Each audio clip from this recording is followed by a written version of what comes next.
matter when I bring come today, so you go bring your own opinion, so that make it not be say now only you won't hear this fat story, this story facts. The story so e fat well. I say make I come share am with you now. About today topic, get weight. I better invite your friend. Make the house full some more before I continue. I want make the house full. Invite your friend. I want make the house full some more before I talk this story. This story not be only you want hear am. Me want make other people hear am. Invite your friends. You see this story when I want talk so about our mothers, especially all these young mothers.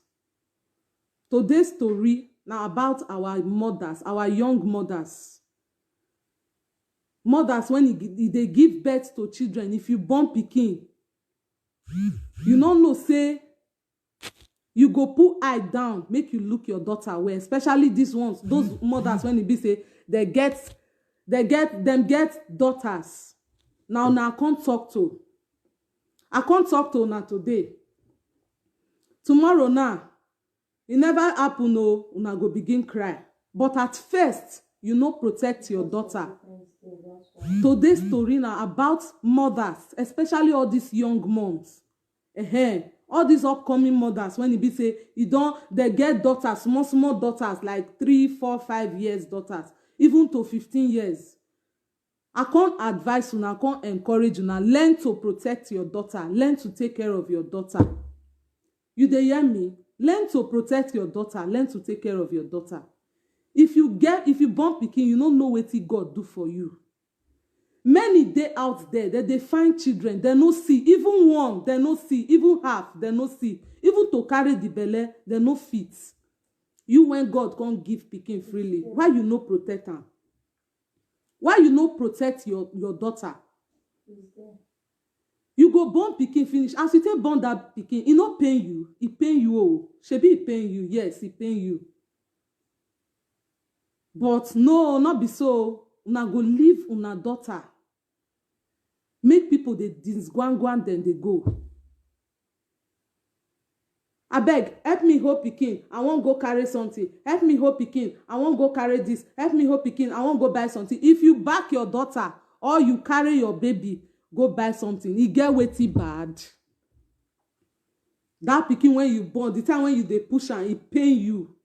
If you back am or you carry your daughter, if she don dey waka, you go buy that thing when you wan buy. Nothing go happen to you. Oh. They make one parable say, wood when person don't see, not they enter person eye. Mothers, young moms, young mothers, learn to take care of your daughters. Learn to protect your daughter.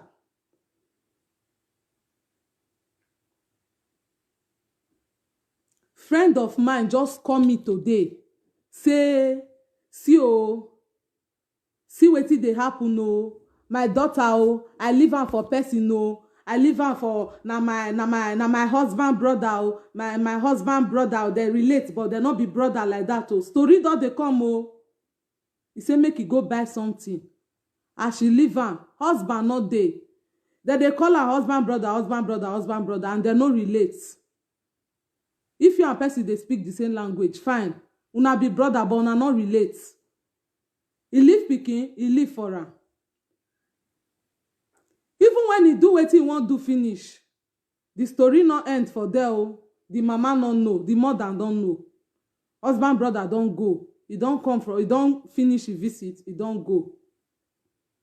Now after 3 days, pikin begin sick. And I know say this quarantine, so no hospital to go. Even if you call ambulance no dey come. Because say their house, they near each other now. The person just come say make he call carry something no. Now he say leave pikin. Say husband brother, my husband brother. Husband brother now come disgwangwan pikin. At least una be adult, una know wetin I dey talk about. Pikin now don dey sick. Pikin dey sick, they don't give her paracetamol, give her any drug when they fit give her. Pikin body, every minute, pikin dey sick. Mama go bath pikin now.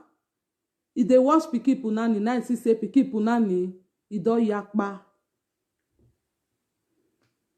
Pikin body don finish because the woman dey careless. I blame the mother. The mother dey very, very careless. Daughter of 3 years and 6 months. You just leave am for person. Make e just disgwangwara like that. Why? The pikin when you dey born, I not pay you. Learn to protect your daughter now. Learn to protect your children. I get pikin, I get daughter, not be him o. Not be by mouth o. That pikin when you born, so you dey take care of am well. Next year now, you go still born another one. Now that baby now, he go live with that trauma of wetin that man do am. When that pikin now come big now, they ask the mama, mommy, wetin do me? Wetin you wan tell am? Why? Because you no fit protect your daughter. This message, not be for only, this message now worldwide. Worldwide now they send this message across so. Because any mother when he leave his pikin make the disgwangwara like that, that mother suppose go prison. He suppose go jail. Because every mother suppose protect their daughter. But no. You go leave your daughter. Where your pikin, if they play with him mate, where your pikin, dey my neighbor house, where your pikin, I say make I just leave am. I won't go buy something. Why? Mothers, why? Learn to protect your daughter. Very important. Learn to protect your daughter. Not be last, you will come they cry and die no. Learn to protect your daughter. Learn to protect your daughter. Not be later you come they cry. My pikin no, and my pikin. You won't be the mama now. You are blame for you to leave your daughter. When you know say even some people, some men of nowadays, their own demon when he did their body, he pass coronavirus. No, you no protect your daughter. You do finish now. You they cry. They call police. They call social. They cry for help. Make they call help you. Person don't disgwangwa your daughter. Person don't disgwangwa your daughter. Now shame. Maybe this video now go reach you. You go see am. Now shame. Me, I dey shame for you. Say you no fit protect your daughter. Your own pikin when you born, you no fit protect am. Now they don't destroy that baby life now. You dey cry. You dey lament. Why you go do me this kind of thing? Why you go do me this kind of thing? And now you do yourself. That time when you say you dey go do this thing, you dey go do 1 or 2 things. Why you no back your pikin? Why you no carry your pikin follow body? The pikin not paying you when you dey born now, e no paying you. Tomorrow now, when marriage scatter because of that matter, no blame the man, no. Because me, I go blame the woman again and again and again. You see this kind of life where we dey so. They're nothing like husband, brother, nothing like husband, friend, nothing like husband, brother again. Nothing like husband, brother, nothing like husband, friend again. You see this life where we dey so, nothing like husband, brother, nothing like husband, friend. Anywhere you dey go, tie your pikin for back, carry am, now your cross, carry am. Because when you dey born that pikin, it pain you. No, they leave your pikin, no, they leave your pikin for people anyhow. When you dey born that pikin, it pain you. No, they leave your pikin for people anyhow. Now this matter I bring come, say make I call encourage the moms them, all these our young mothers them. Like us. I beg, make una learn to take care of una daughters. Like I do. Learn to protect your daughters. I beg, learn to protect your. If you get pikin, carry her like egg. No let your eye come on for where she dey. Carry her like egg. No let your eye come on for where she dey. Because you see that baby so, he get great future. She get bright future. because when you don make the mistake finish, you come dey cry, dey come make dem come rescue you from different angle, but na you be the mother wey make the mistake.